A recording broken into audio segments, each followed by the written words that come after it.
Now we have a series of scientific presentations, which are going to be moderated by the heads of the various scientific teams that we've established in the IHCC. The first is the Data Standards and Infrastructure Group, which you heard from yesterday. That was Philip Awadala and Thomas Keene. So Philip and Thomas will let you introduce your speakers and moderate questions and that sort of thing. So take it away. Great, thanks very much, Terry. Great to hear about the work in the last session as well, to hear from Carrie and Kelly about all the activities that cohorts are now doing as part of the IHCC in the context of COVID-19. And I just want to second that point that Melanie Courteau raised. She spoke yesterday about the data harmonization activity.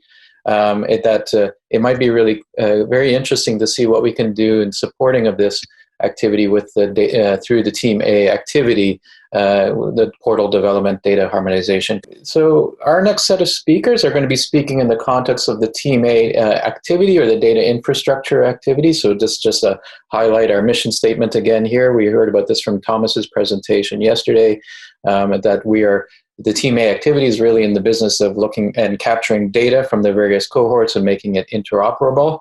I wanted to make sure that we highlighted all of the members of our Team A working group membership. And we heard from some of them yesterday. Thomas is my co-lead on this activity. Melanie Courteau and Christina Young gave great presentations about the development of both the data harmonization activity and the portal development as well. So I'm very excited about presenting or introducing, the next three presenters. I've had the opportunity to interact or work with them on various projects or through various consortium over the past number of years. David Glazer is going to be our first speaker today. He's actually part of the Team A working group. David Glazer is from Verily.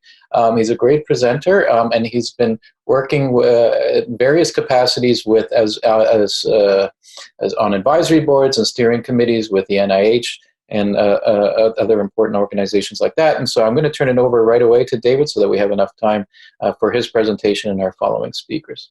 Thank you, David. Thank you, Philip. Appreciate the intro. Next slide, please. So I'm going to be talking, as Philip said, about towards the overall goal of infrastructure that can work for any and across cohorts, but I'll be doing it mostly by doing a dive into the infrastructure that we have built for all of us, and then generalizing that to how it can apply to others. I'm going to start with a little bit of the principles that, as we've worked on all of us and a variety of other cohort projects, we see as common requests. And I'll talk about a general platform that we have built and are building, and then I'll talk about how we are using that platform for all of us next. In terms of the responsibility that we feel, and we hear this from participants and all of us specifically, but we hear it echoed in a lot of other projects that we work with.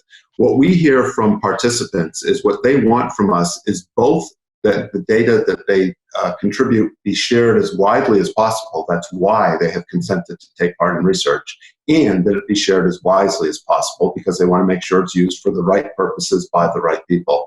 The definition of what wide and wise means will vary from cohort to cohort, but the two forces we've heard universally as this is why people want to take part in research. Given those desires, there's an approach that we've seen emerging across many of the projects that we've worked on over about the last 5 years, I'd say, is where this has been catching on, which is moving from the traditional approach of once data is generated, putting it in some central place and then letting researchers who get permission download it, to a cloud-centric approach where researchers can come to the data, maintain a central repository of the data together with the analysis tools that researchers can use to work on that data. And this has a number of benefits. It's better for researchers in that they don't need to spin up their own infrastructure. They don't need to make their own copies of the data, so it helps democratize access. It's better for security because you have one copy of the data instead of your data being as secure as the least protected laptop out there. It's as you get to maintain it centrally. And I think most importantly, it's better for collaboration because it means whenever two researchers want to work together, they easily can. As those principles started to emerge, several of us who are working on similar projects put together an articulation of what these principles allowed. You can see some background on this. It's a few years ago now at databiosphere.org. But the core principles, I think, really echo some of the things that we've been hearing over the last day and a half of infrastructure to work globally has to be built in a modular, open, community-driven way. It has to support federation. It has to support a multiplicity of policies and practices and implementations. And part of what makes that possible is standards.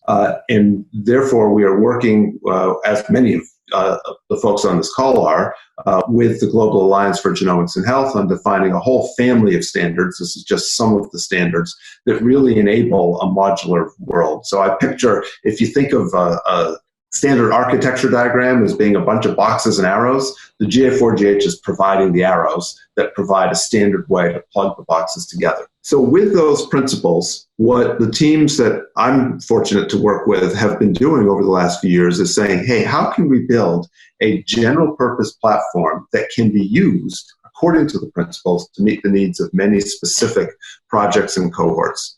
We've put together the platform that I work on, that my teams work on in collaboration with the Broad Institute and others, is called Terra. And what Terra is general purpose platform to really focus on the needs of three groups of users, three groups out in the community. There are the data generators on the left, the people who are creating cohorts and making them available. That's well represented in this virtual room.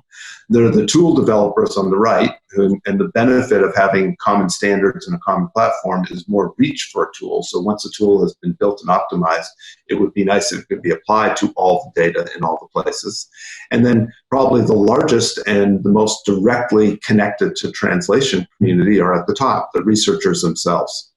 The way that Terra is built is that there's a common platform that you see at the bottom of the slide supporting the tools to data and collaborative workspaces, and then one or more workbenches on top. And I'll be talking today about the All of Us workbench, which is built on the platform to meet the needs of all of us.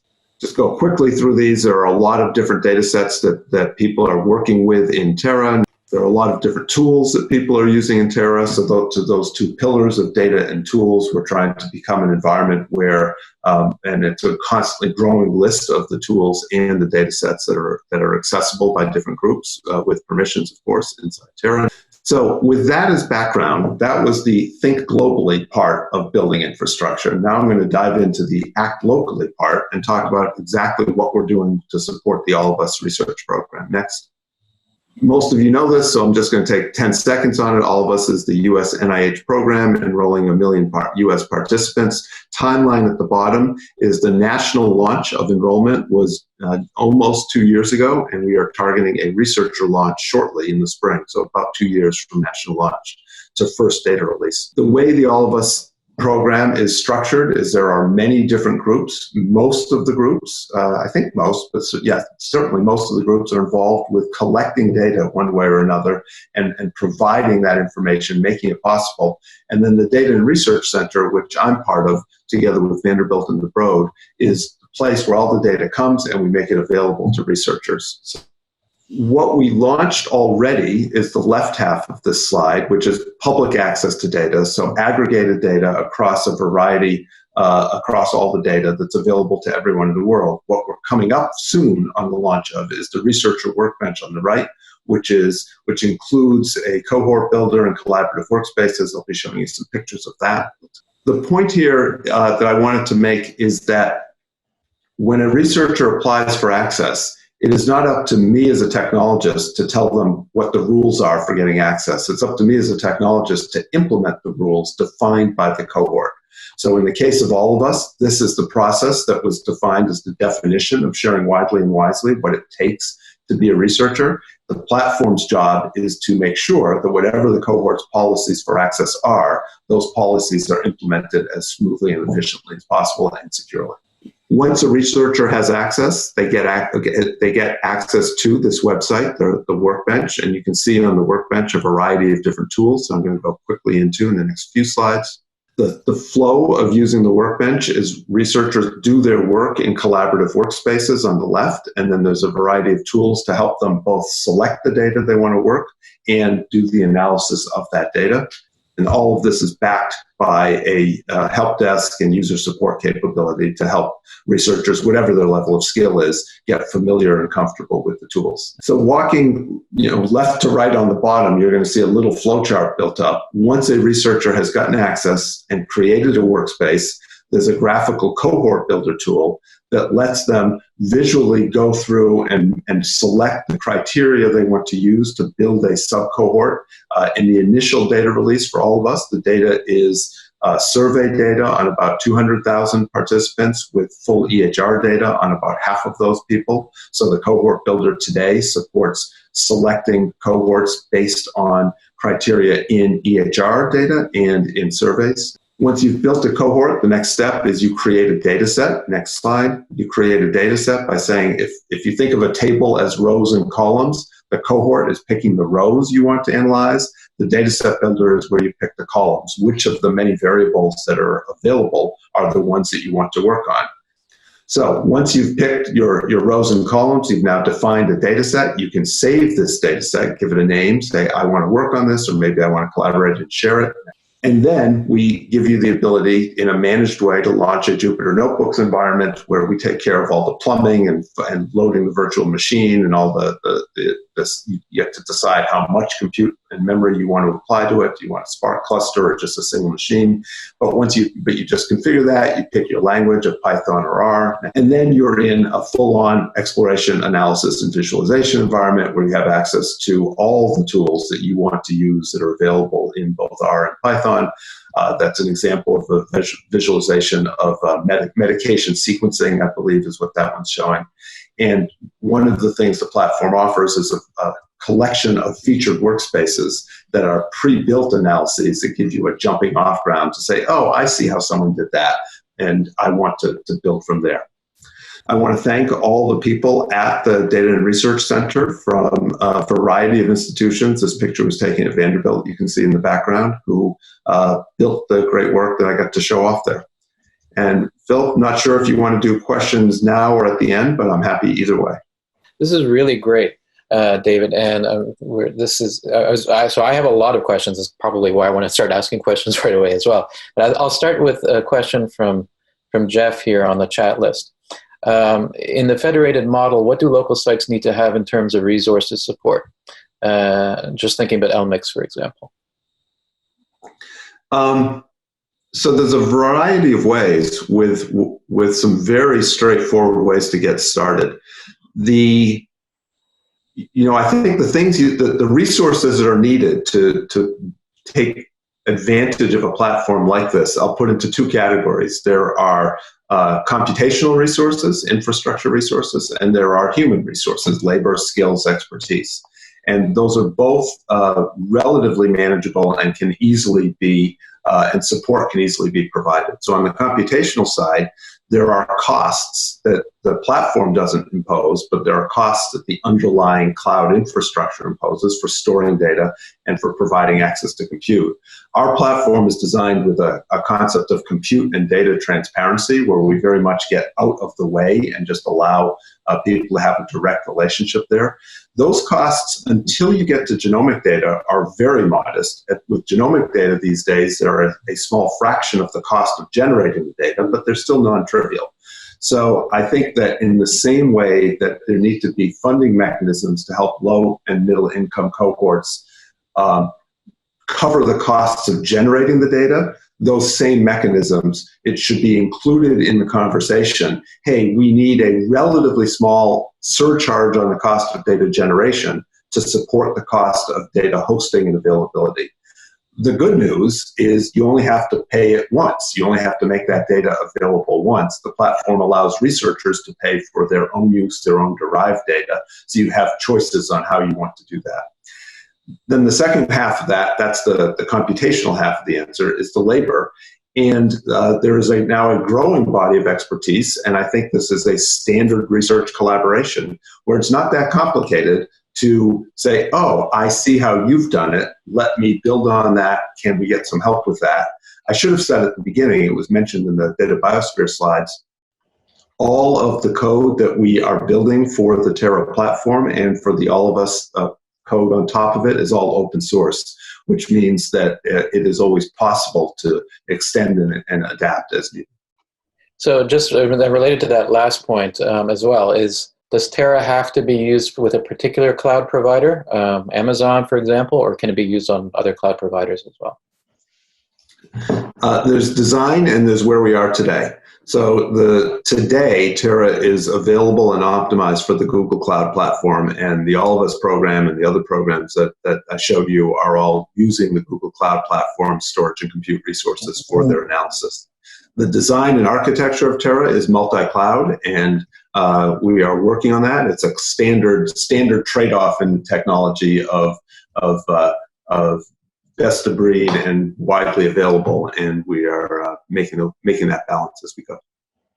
One last question, David, and then we have to move on because of time, unfortunately.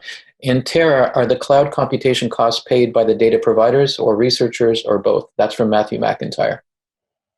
Good question, Matthew, and both, but with a very clear line. So the data provider pays the costs of curating the data and making it available. So for example, if you are working with whole genome sequences and you're doing the secondary analysis of turning your FASTQs into DAMs and VCFs, that's a one-time cost that's part of the cost of making the data available to the world.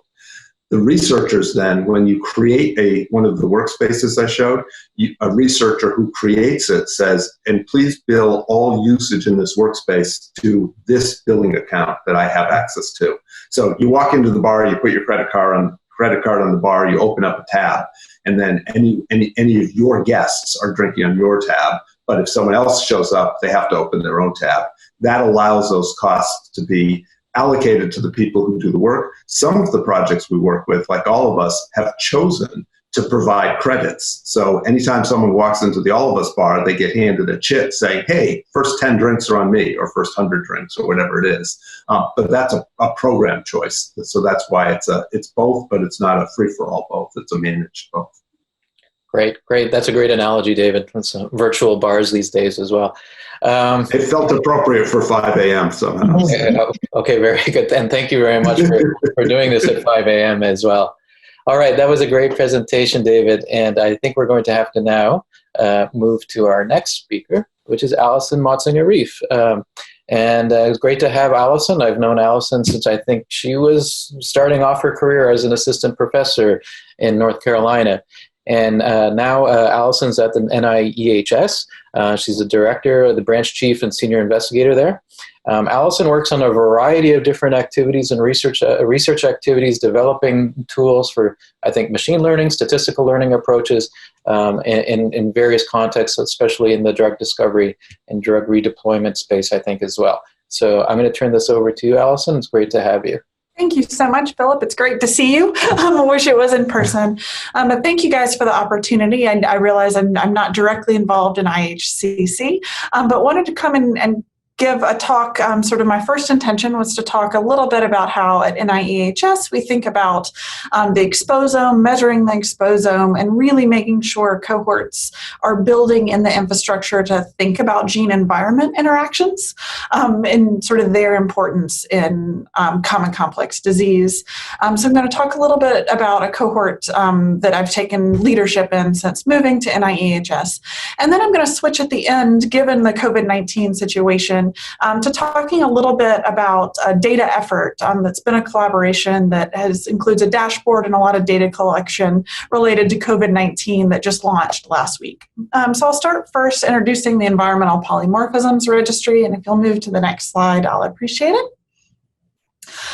So as some of you guys know, there are many cohorts at NIEHS.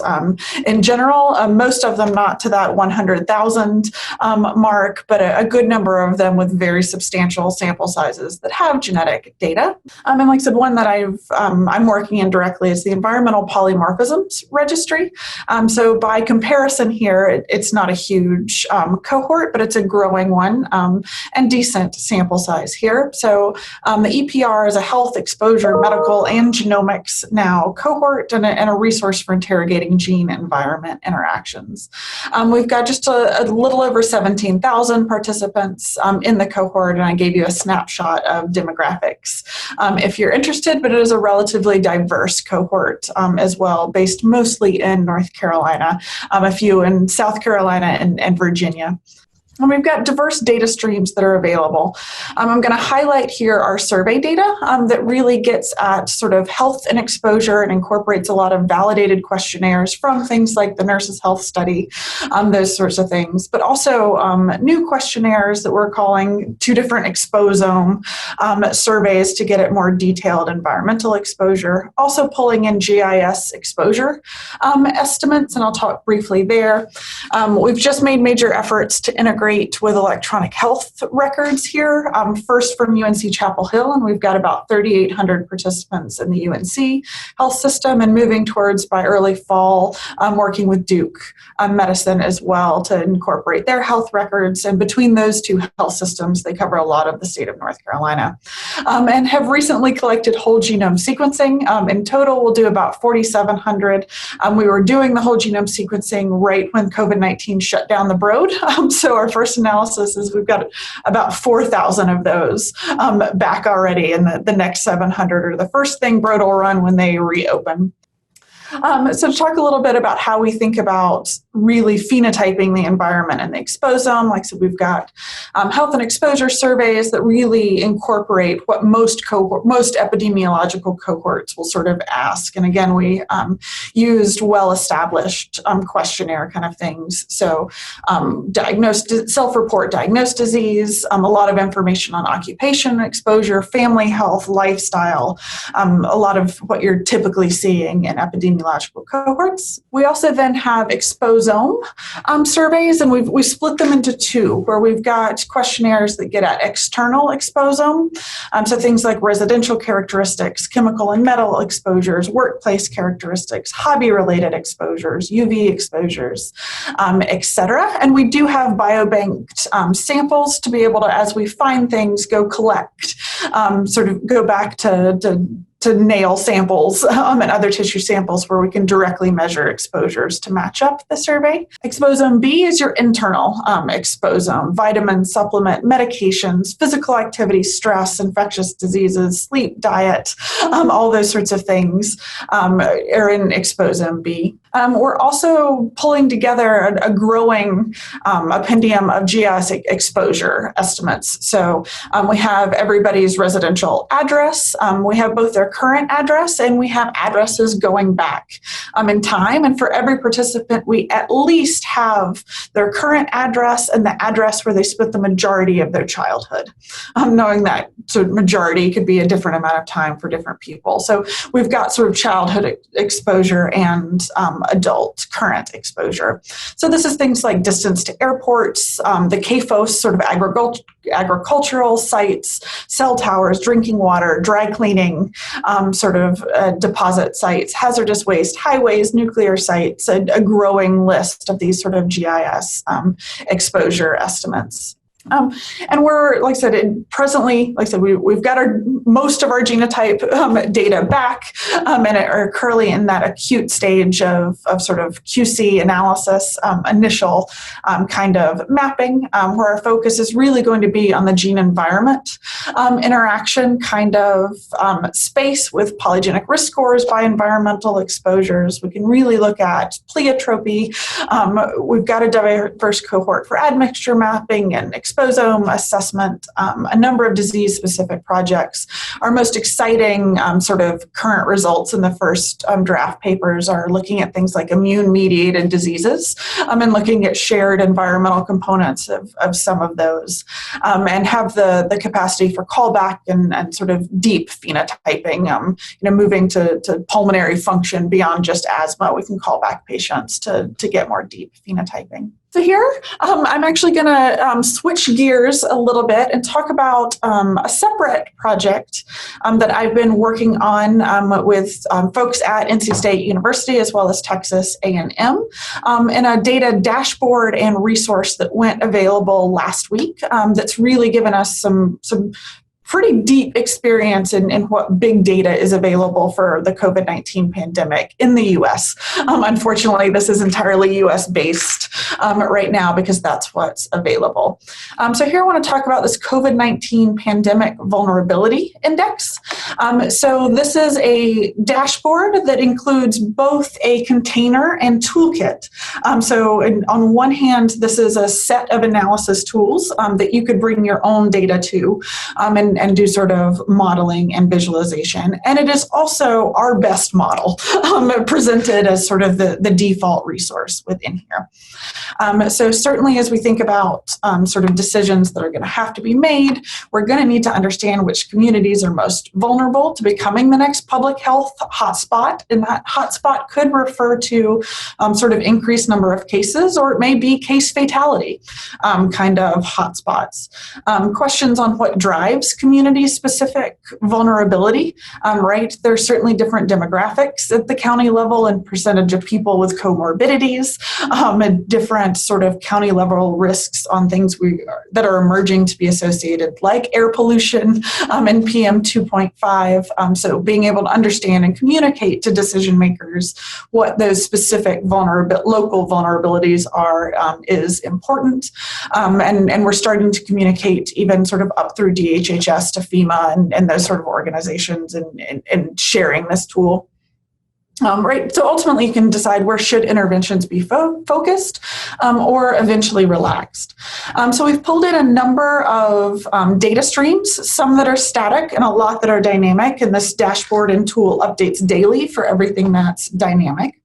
And there are details about our data sources if you click around on the website. So if you go to the hamburger menu here, you can get to details of what our exact source is. It comes from CDC, comes from FEMA kind of websites, I said, and you can get details. And what we do is we incorporate different sort of risk measures, disease spread, transmissible cases. We've got measures of population concentration and mobility, daytime standard mobility, as well as residential density. We've got measures of intervention, so rate of testing, as well as grades of social distancing there was a question on tech companies. We've grabbed that data and can tell you the influence of sort of the grade. And then we've got a number of things related to healthcare infrastructure and health disparities. So we've got measures of hospital infrastructure at a county level, age distribution, so people above 65, percentage of people with comorbidities, things like obesity, diabetes, those sorts of risks, and healthcare health disparities. So pulled a lot from the CDC's Social Vulnerability Index that includes measures of socioeconomic status and other sort of disparities kind of work. This PVI is a rank-based measure. If you dig into the statistics, it's all rank-based, does a really good job of dealing with things like missing data and that sort of issue when you're dealing with big data. And it's a visualization. If you look to the bottom left, I've given you examples of these pandemic vulnerability indices.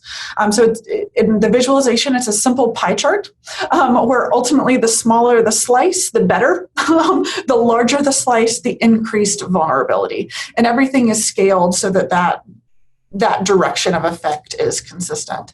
So you can see to the left, bottom, lower left, I've got an example of a county with a very low pandemic vulnerability index. And to the right, I've got an example of a county with a very high pandemic vulnerability index. All of our data mining modeling shows that this index is strongly associated with an increased number in cases 14 days out.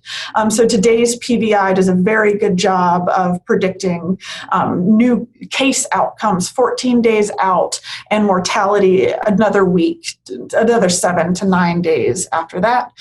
We are building and still testing sort of actual predictive models of not just sort of associated with these, but true forecasting. We expect that part to be live by the end of next week. And then I've shown a screenshot of this dashboard. So it's interactive. You can search by county. When you're looking at the dashboard, you can see the red part is is the Johns Hopkins University dashboard. So we've imported all that tracker. Then it will display these PVI graphics, as well as help contextualize them. So we've got panels to the left in that screenshot that show for the county you've clicked on or are interested in, where do you rank, not only in your overall vulnerability, but where do you rank in each one of those subtype drivers of vulnerability. I'll stop there. I think that's about the time I was given, and happy to take questions. Last slide, lots of acknowledgments on both the EPR registry and then this COVID-19 PVI dashboard. And we can move to the last slide that I think just asks for questions. Great. That was great, Allison. The PVI is really fascinating, as is all the aggregation of environmental and exposure data that you're able to collate there. So we have a number of questions. I think I have only time for one, and that so I'm a bit random. I'm going to try to pick somebody that's not on the panel. Thank you, Allison. This is from Arash Atamadi.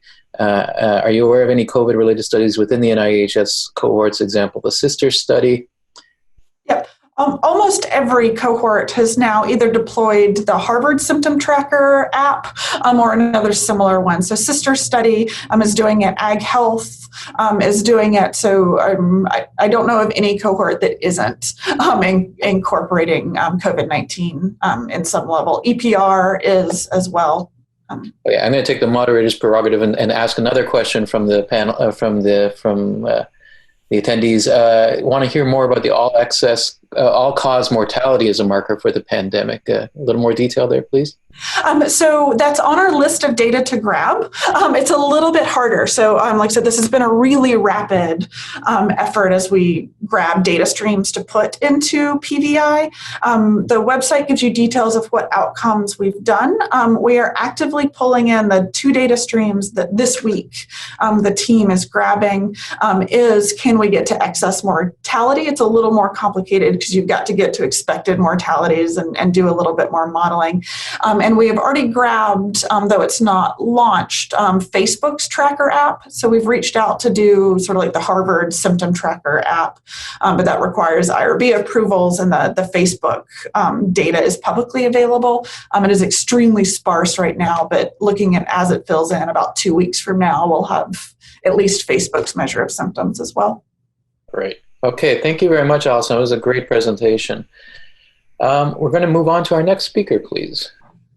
And that is Gonzalo Abacasis. Gonzalo is at Regeneron Pharmaceuticals. He's Vice President of Genetics, I believe there, or of Analytical Genetics and Data Sciences is right there in front of me. I've known Gonzalo for many years now. Gonzalo has taken leadership roles on a number of international and cohort-like activities. 1,000 Genomes is one that comes to mind. First and foremost was working with Gonzalo on that activity as well, where he had a very important leadership role with the 1,000 Genomes project. So Gonzalo, I'm going to turn this over to you. Please go ahead. Pleasure to be here. I have 5 sleeping children at home, so I have to sit outside, and not quite as early as David, but I hope the background noises and things like that will be okay. You can have the first slide. I wanted to walk through a little bit how we think about genetic analysis and some of the challenges we encounter over at Regeneron. And actually, just because it's good to have these things in context, if we go to the next slide, we'll talk a little bit about what we're doing in the context of COVID and how it connects to genetic data questions. So specifically at Regeneron, currently in terms of COVID therapeutics, we are taking 2 approaches. Have underway a clinical trial to examine whether our anti-IL-6 antibody might be helpful to critical patients with COVID-19. The trial's ongoing, and it was motivated by some very early small open-label studies that suggested this might be helpful. And then we have the strategy that we've taken in a number of recent infectious diseases like MERS and Ebola, where we develop antibodies that are designed to be very specific to the virus. We started this program in January. By March, we identified several hundred candidates, antibodies using both engineered mice and serum from COVID-19 survivors. And then in April, after evaluating all these and picking the top candidates in terms of potency and binding ability, moved them to scaled up production, so we could have the quantities that would be needed to actually run a trial or treat people who might need it. And I guess the hope is that by the summer, we'll have produced these in quantities that are appropriate to begin human testing. Now, in all our programs, we really think that genetic data can be super informative. And so, for example, for questions like these, if we were trying to decide, is an IL-6 blocker helpful for someone with COVID? Well, it turns out that in diseases where IL-6 blockers are helpful, there is a genetic association signal with variants in the IL-6 receptor. And so you want to say, well, actually, if I had enough people where I knew COVID outcomes and I could genotype them for this IL-6 polymorphism, in advance of running the trial, you might actually have a pretty good idea about whether it might be successful. And I imagine that this is information that's interesting to us for an IL-6 blocker, but if you had any other immune modulator that you were interested in, where you had an instrumental variable through genetics, you could decide, whether that's a trial to prioritize or not, based on genetic information. You heard already that, as it's believed that SARS-CoV-2 enters human cells primarily through ACE2. If you had human genetic data to confirm that ACE2 variants are key, or that variants in other receptors are key, you'll see that if you just look in the literature, there's lots of speculation about other potential modes of entry. It'd be really good for human genetic data to anchor those speculations in reality, so you could figure out where to invest resources appropriately. But one big challenge is that even now, when you focus on known cases or the most severe outcomes, the numbers are still modest. And so even if you started with 1 million individuals, if you're surveying a very large cohort, well, you'd expect that maybe about 20,000 of those million would actually have received a test. Perhaps 3,000 or so would be positive if this was a general U.S. population, and perhaps 200 would have died. We expect these numbers will continue to increase and that there's some number of hospitalized individuals. But I think this is really a setting where collaboration between large cohorts and studies could be very helpful. Because it's likely to do genetic studies on outcomes such as these will need many thousands of cases. And that even better if these can be complemented with enrollment of targeted individuals. This is a data set that I know many of you will have had a peek at as well. UK Biobank earlier in April released their first update on COVID status among their 500,000 participants. And I think, as one of the panelists said earlier this morning, it's really helpful if you're trying to understand what the risk factors are, to really have data where you have not just information on cases, but on controls, and ideally on where the comorbidity data was collected in advance and in an unbiased manner. And so here, for example, you see that there's a clear signal for increase in risk by ancestry, a clear signal for increase in risk for cardiometabolic and respiratory phenotypes. They're much more common among cases than in others. But that's, for example, cancer outcomes do not appear to be more common among COVID cases, even though they're more common among elderly individuals.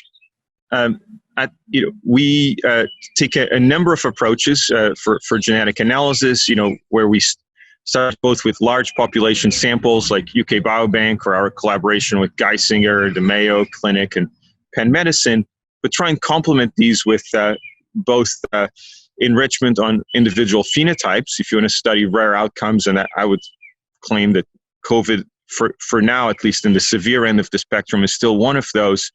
You really want to complement these with case-focused collections, and also looking at families and founder populations that can provide very unique insights. And I think you'll hear later in the day from my colleague Alan Schuldener, who's really an expert on how to do these founder population studies. To make things work, for us, one side of the equation is really optimizing lab technology. And so we have a lab that currently has the capability to sequence about 1 million exomes every year. We, just as David was describing, are very big fans of doing these analyses on the cloud, where we can scale compute as needed, and actually believe it's much more cost efficient than building a local data center. For us, our compute works through DNA Nexus, which is sort of an alternative to Terra, for example, and it's all based on AWS. In problems like this, like in genomics, where we can increasingly aggregate more and more data, where sample sizes are increasing as well, you kind of need to keep innovating to just be able to keep up with the data and just almost stay in the same place as in the Red Queen. One of the things that's been fun for us in the last several months has been figuring out how we can scale these mixed model approaches for analysis so they can keep up with increasing numbers of traits. For example, in UK Biobank, our routine analysis package includes more than 10,000 traits that we query, and increasing sample sizes. For us, the current workhorses are these two tools that, sort of aficionados of genetic analysis will recognize, called SAGE and BOLT. They work really well for sample sizes up to hundreds of thousands of individuals. But they're starting to be limiting. And for us, they're limiting both because they require large amounts of memory per instance, about 38 gigs per phenotype. And they require, up to about 1,000 CPU hours to analyze a trait on UK Biobank. And so Joel and Jonathan have been working on a fast alternative that does not require loading the full genotype matrix into memory at any point. So it can greatly reduce memory use. And they've also worked quite a bit on computational efficiency. And so it can get those 1,000 hours down to less than 10. This is just to show that that it seems to be working really well. The results are equivalent to SAGE, for example, in this example, looking at colorectal cancer, and better than BOLT, which works generally very well, but misbehaves when traits are very rare. And the kind of thing that we would like to get to in the end is really an example like ANGPTL3, one of our prototypical examples, where there's a genetic association signal overlapping the ANGPTL3 gene. If you dive in to the gene, you soon learn that there are individuals that carry loss of function variants in the gene, that these individuals have a unique cholesterol profile where triglycerides are clearly lower, and so is LDL and total cholesterol. And that was motivation to develop an ANGPTL3 lowering drug that seems to, in individuals that have very, very high cholesterol, that already have a combination of the best available lipid lowering treatments, this provides a further almost 50% reduction in cholesterol levels on top of that. Okay. One of our larger efforts is a collaboration with UK Biobank and several different other pharmaceutical companies, where we are aiming to sequence the full set of UK Biobank participants. We expect the sequencing will be completed this year, and that after that, UK Biobank will make all the underlying data available to qualified researchers. This is just to say that a first tranche of 50,000 exomes was completed and made available last year. It was enriched for participants that had more detailed phenotyping, including, for example, ECGs and retinal images. As we progress, we expect that in about 2/3 of genes, by the time we've sequenced 500,000 individuals, we will see at least 100 individuals with a loss of function variant, and that makes us hopeful that where there is a large effect, you could connect those to phenotype. And so the hope really is that for, about 2/3 of the genes in UK Biobank, after sequencing 500,000 people, you'd at least have enough carriers of disruptive mutations that you could run an association study, see a phenotype if there is one of large effect. Obviously, every gene and every phenotype is different. 100 could be a great number to achieve power. In some settings, you might need even larger numbers than that.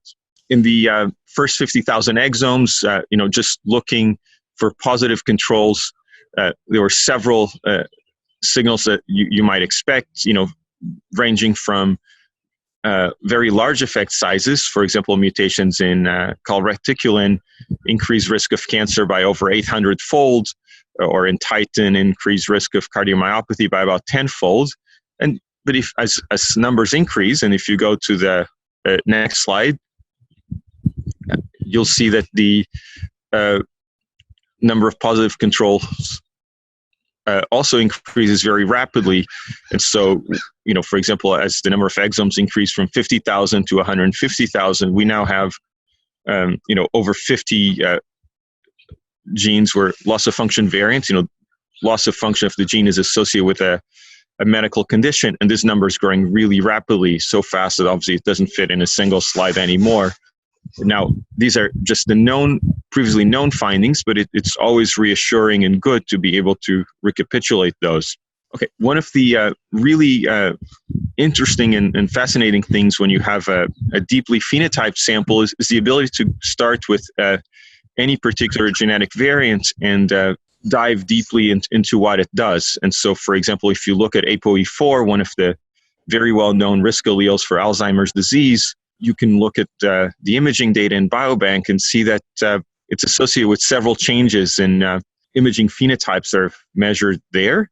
But what's also interesting, and UK Biobank has been very meticulous in how they've characterized participants, is that as you look deeper, and in the next slide, you'll see both some of the signals that you might expect. So, for example, associations of APOE with lipid profiles, ApoB, C-reactive protein, LDL cholesterol, with phenotypes like Alzheimer's and Alzheimer-related phenotypes. It turns out that the UKB cohort is still relatively young. So the main association with Alzheimer's is with parental Alzheimer's. Obviously in genetic studies, parents and children share half their genetic material so they can serve as surrogates for each other. In terms of being meticulous, one of the really interesting things as you go down that list, 2 or 3 rows from the bottom, you'll see how long it took an individual to complete their touchscreen questionnaire. So it turns out that as far as we can tell, every genetic variant that's been reported to contribute to Alzheimer's is also associated with how long individuals took to complete that questionnaire. And you could imagine that you have to make sure you actually capture something like that. In most studies, maybe that would have been a forgotten little tidbit of data. Okay, and I think to stay within my 10 minutes, that was my last slide, if we go. Thank you. Great. Thank you very much, Gonzalo.